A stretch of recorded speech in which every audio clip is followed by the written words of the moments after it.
In football right now, we're seeing a debate that stretches outside of the football field. This is with any sport, any profession that you do. We had the whole Diontae Johnson situation with the Ravens that started versus the Eagles, which all of you guys are aware. Diontae Johnson refused to enter the game after Rashad Bateman got hurt, and that led to his suspension last week or this prior week versus the Giants. Then on Thursday night, Zach, Devondre Campbell, same situation. The 49ers are down men, and Devondre Campbell refuses to go into the game. And actually, let's play that clip again just so people can see it, and then we'll talk about it on the other side. So Devondre Campbell didn't play a snap tonight, but this is him walking off the field, helmet in hand, in the fourth quarter.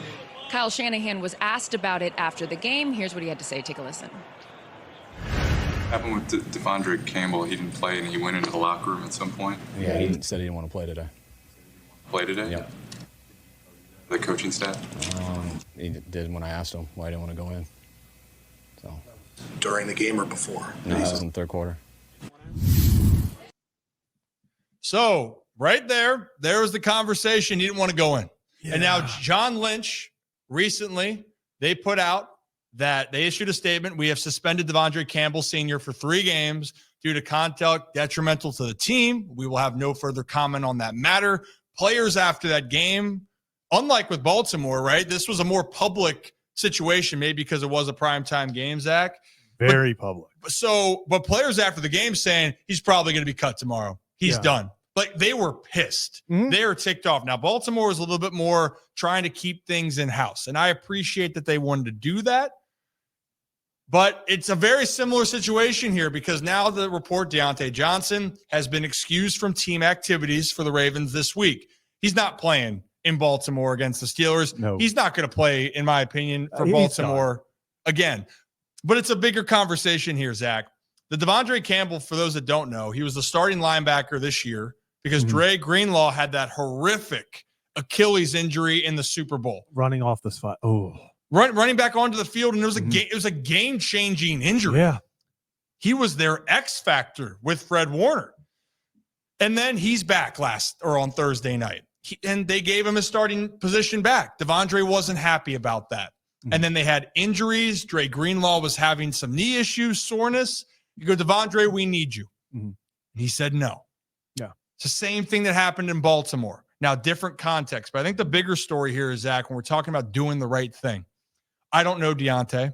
Yeah. I don't know Devondre. But one thing that is universal, you can't control what the coaches are going to do, and the players can't control what the coaches want to do schematically. You just got to be there for those guys that are putting it on the line. That's the bigger issue here.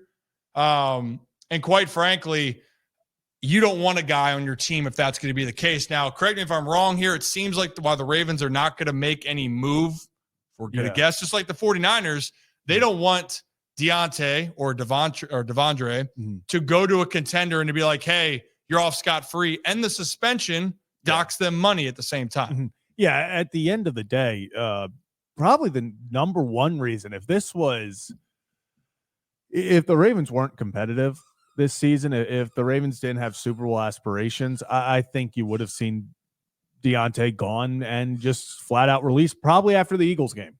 But the Ravens in no way want to allow somebody who was up in the league in separation and who had been, especially in Carolina this year, a valuable target.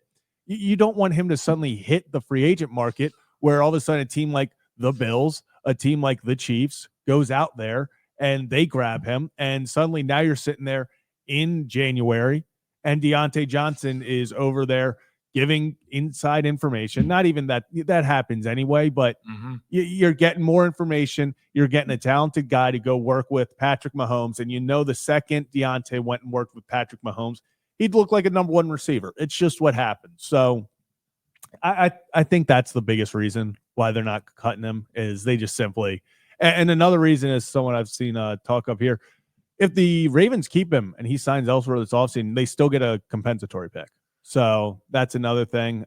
Just keep getting picks because you might as well. You're probably going to get a 5th round pick for him. Mhm. So I would even say at this point, it's less about the pick. Like, Yeah. I know they love their picks. It's less about the picks now. It's more about their value of it.